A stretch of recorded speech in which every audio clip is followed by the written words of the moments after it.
Trojan family, what's happening? What's going on? Welcome to the USC LAFB show here on the LAFB network. We are Los Angeles Sports. This is your daily dose of USC Trojans news. Hope everyone's having a fantastic week so far. Tuesday coming at you. We are going to be hearing from Lincoln Riley later today after practice. We got Coach Dan Lynn tomorrow, and the USC Trojans obviously will host the Michigan State Spartans at the beautiful late hour of 8 p.m. Pacific time. Another great late kickoff at the Coliseum. I hate that the Big Ten keeps doing this to us, but hey, let's pack the call. Let's have a blast under the lights on a Saturday night. I mean, no better place to be on Saturday night than the Coliseum to hopefully watch our Trojans go 4-0. Excuse me. Wanted to jump on here. Quick recruiting update involving Boobie Feaster. There's been a lot of chatter about him ever since Peyton Houston committed to LSU. So I want to talk about that. But first, very quickly, give you a quick rundown of our good friends over at Sleeper, sponsor of the show of the LAFB network. It's the #1 sports app right now available. It's not just a season-long fantasy league app. I'm sure many of you use it for season-long fantasy, which I do. It's great, but it also has live updates, real-time scores, a chat feature that you can chat with other users. So tons of fun users, plus their fun live daily pick'em game. Pick 2 to 8 players, just choose more or less, and you can win real money. When you download the app from the App Store or Google Play, make sure you use our promo code USC. I always do the wrong way. USC LAFB, one word, USC LAFB. You're going to get a match deposit bonus up to $100. So you put in $100, going to get $100 free to play with. Once again, that's USC LAFB at Sleeper. Tell them the LAFB network sent you. All right, so tons of chatter about Boobie Feaster. And for those that don't know, I'll recap it really quickly. I've done a bunch of videos. We have a bunch of articles over at LAFBnetwork.com, so I don't want to belabor it for those of you watch every video. I really appreciate you guys, as always. But Boobie Feaster, childhood friends with Peyton Houston. Both are originally from Louisiana. Boobie Feaster moved to Texas, goes to DeSoto High School. They were both in the 2027 class. Boobie Feaster reclassified to 2026. There was lots of talk all since last year, but for sure beginning of this year, that both players wanted to play college ball together. I don't think that's like different. They're still friends, would like to play college ball together. But there was a lot of chatter that they were kind of a package deal. So kind of backtrack a tiny bit here. Back in the spring, obviously USC has Jonas Williams for the 2026 class. They were pursuing Ryder Lyons for, yes, he's 2026, but essentially because of his mission, he would be a 2027 class QB. They cooled on that because he was unwilling to commit early on. So they moved on from Ryder Lyons and kind of went all in on Peyton Houston. This was before Boobie Feaster committed, and honestly before there was a big, at least nationally, connection between USC and Feaster. Now, Coach Dennis Simmons had been recruiting Feaster since since middle school. So there wasn't any newness between USC and Feaster, but nationally there wasn't a big draw yet between Feaster and USC. Well, then USC and Lincoln Riley kind of goes all in on Peyton Houston as their 27 quarterback. All of a sudden the links start coming with Boobie Feaster. On July 4th, Feaster commits to USC. Houston and USC were already heavily linked. A lot of crystal balls. A lot of people saying that USC was the favorite. Well, then you go into the season. That kind of shifts, I think, partially on USC's part. I talked about it in a previous video. I think USC cooled a little bit, obviously knowing their situation with Husan Longstreet in the 25 class, with Jonas Williams in the 26 class. Like, they are set for the next kind of 4+ years. So they probably cooled a little bit on Peyton Houston. And then Houston started shifting towards Oklahoma. That was the big talk. And then kind of out of nowhere, last week, LSU, who had always been in the running, it's his hometown school and it's still LSU, but then they kind of shot up the boards. And the reason why it was, I guess, a little surprising is in that same class is LSU's current quarterback, Garrett Nussmeier. His brother is in the 27 class. So a lot of thought was his brother would be the quarterback of the 27 class for LSU, a highly sought-after 4-star as well. Well, obviously they shifted and decided we want Peyton Houston, who obviously they think must be a little better, and he's, also a Louisiana kid from the boot there. So they shift, go all in. On Monday, was it just yesterday? Man, these weeks all blend together. Peyton Houston ends up committing to LSU, and so then all the chatter starts, right? Is Boobie Feaster going to follow? Is he going to decommit from USC? There was already kind of rumors a few weeks ago that when Peyton Houston visited Oklahoma for the Michigan game, that Feaster would join him on that visit. We all know USC's policy that Chad Bowden has implemented. Once you're committed, that's it. Shut it down. No visits. When those rumors came out, Feaster and his dad came out and said, nope, rumors, we're not taking any visits. But then the noise ramped up again yesterday when his childhood friend, Peyton Houston, committed to LSU, to his original local school, being from Louisiana. Well, today, Boobie Feaster came out and emphatically shut down those rumors. I mean, you couldn't really get any more emphatic. He posted two things on X. I don't know if he may have posted them on Instagram too, but on social media. 3 minutes apart. So pretty like bang, bang. First one is a photo of him, looks like, practicing, whether it was 7-on-7 or just practicing with the fellows out, without pads on, rocking a USC tee or a USC muscle shirt with the caption, "Stop the rumors, I'm home." So that's pretty emphatic. Stop the rumors, I'm home, rocking the USC swag, right? Like, pretty obvious. Well, then 3 minutes later, he drops another post, says, "I'm proud of my brother at Peyton Houston 8. Congratulations, my guy. But just know everyone's path is not the same. Mine still leads to the Coliseum. Fight on." And he tagged Coach Simmons, Coach Riley, and the photo of him at his official visit, the awesome, all the players posted it, the locker room photo, where they got the Letterman jacket, the Heisman right there, the locker with the helmet, the jersey, Matt Leinart jersey, the crystallized SC football. So he puts that out. I mean, that's pretty, you can't really get any more emphatic than that. So I put out an article yesterday based on conversations I've had with people. Everything seems totally good. This was before he posted this. This was yesterday. That, all news was, hey, he's still locked in. SC feels really good about where he's at. They actually feel really good about all 32 of their recruits, but that actually comes from our friend Scott Schrader over at Rivals. He put out that part that SC feels great about all 32 commits right now, making it all the way to the finish line, which is crazy to think. We keep saying like it's far away. Like, we're 3 months away now. Like, it's actually getting kind of close. We're no longer 6 months, 7 months, 8 months away. We're 3 months, halfway through September. We just got October, November, and then early December is that signing day. So as long as USC, we know their NIL is good. We know Chad Bowden is the game changer, and I'm sure he was on the phone immediately with Boobie Feaster, like, all right, hey, you're still locked in, right? This doesn't change anything. Like he was. So that's a game changer. So that's all good. The background is all good. USC keeps winning. This entire class is for sure making it to the finish line. Like, for sure. Now, could there still be changes? 1-2 guys? Sure, absolutely. Even if they do win, even if they make college football playoff, these are still young kids. You can change your mind. You're not contractually binding at this point. So it wouldn't be shocking, but I feel very confident that if things stay the way they are and USC wins nine plus games, they'll have probably a 35-person class, because I still think they'll add 3 more. They just offered someone recently. And all the guys that they have right now that are really excited about are making it all the way through.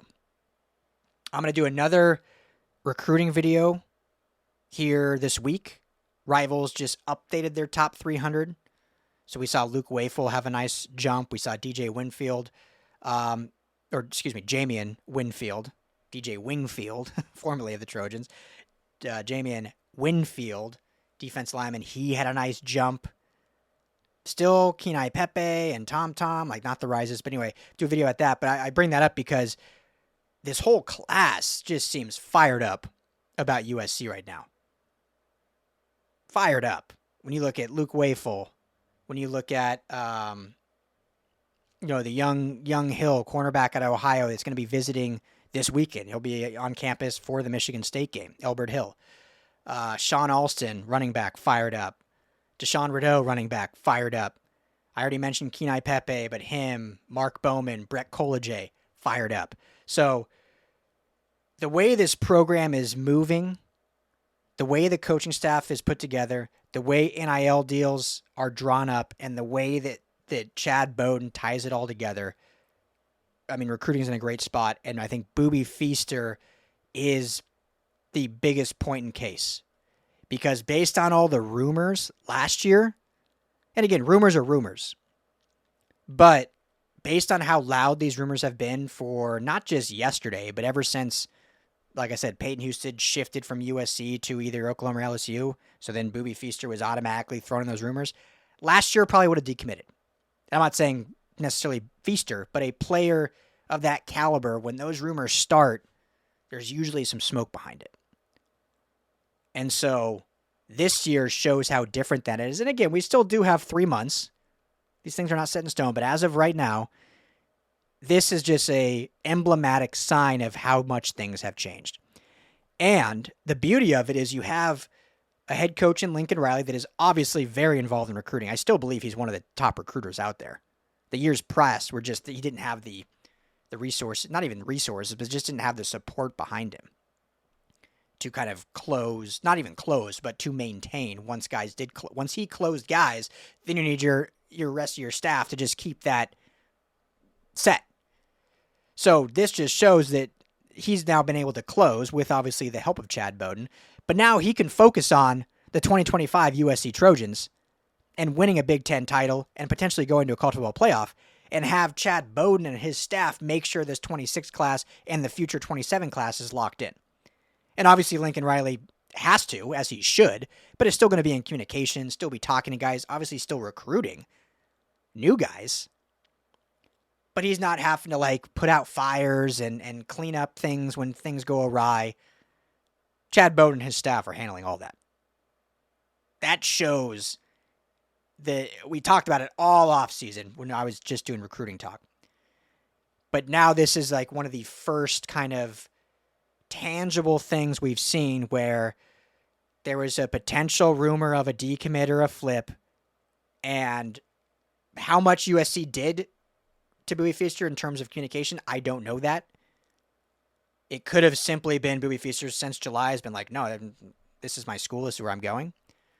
But either way, that shows the tangible difference of what this program was in terms of recruiting just a year ago.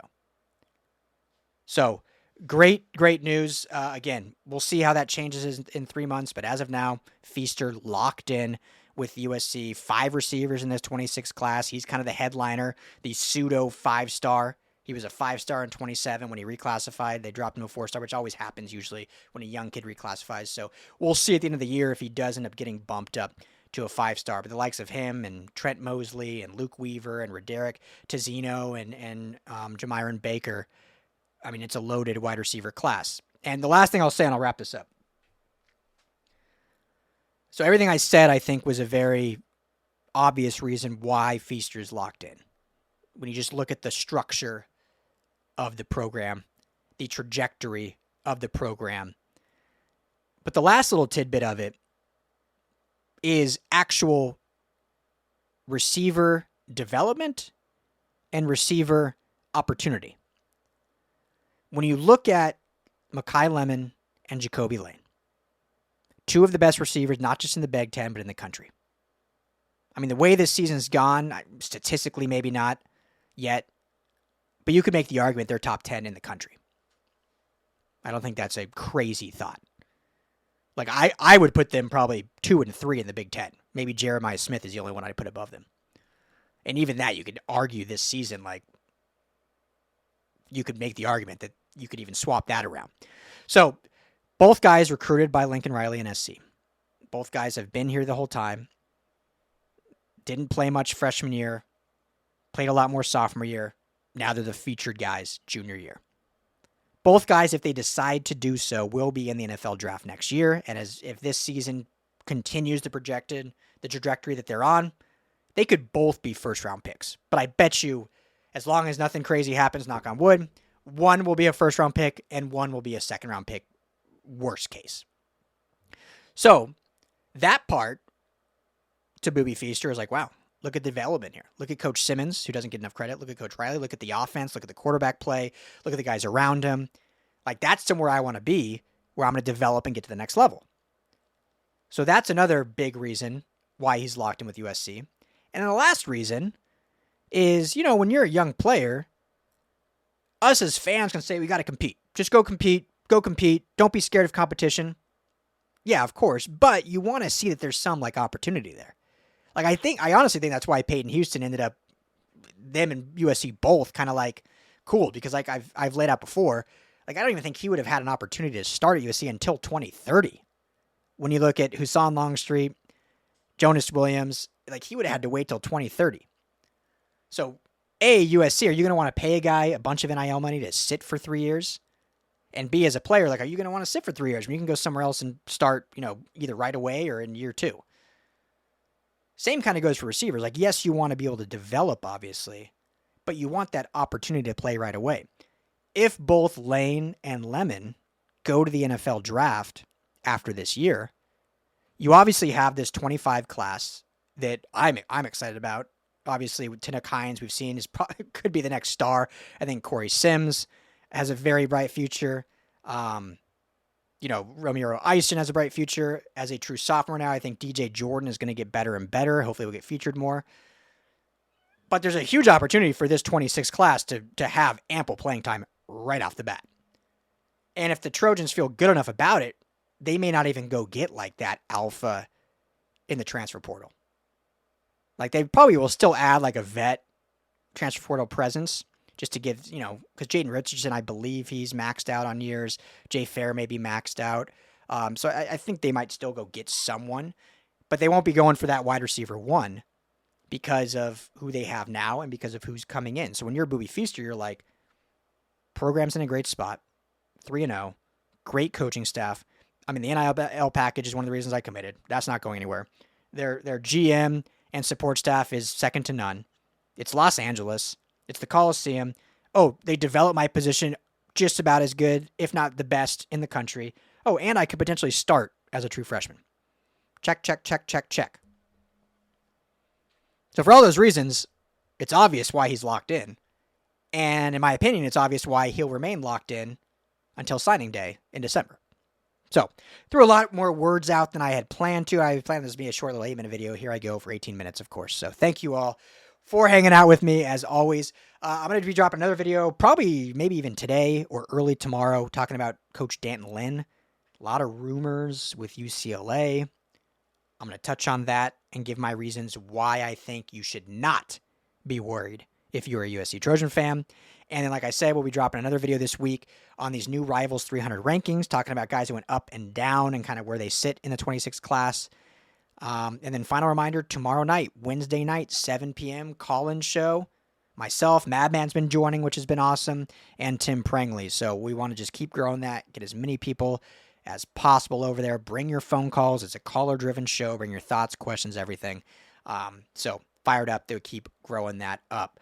Thank you, as always. Make sure to hit that like and subscribe button. Become a member or subscribe or become a member. I mean, just an LAFB member. You can become a member here on the YouTube channel, or you can become a member on LAFBnetwork.com. 20% of your membership every month will go to help support youth sports initiatives in Los Angeles. So help us help youth sports. You'll be helping LAFB supporting, plus you're going to get exclusive content and a bunch of other perks that we have listed that I won't waste your time talking about, but would love it and appreciate it if you would become a member. But at the very minimum, hit that subscribe button so you get updated on all of our videos. And check out LAFBnetwork.com for all of our USC Trojans content. So thank you, and as always, fight on.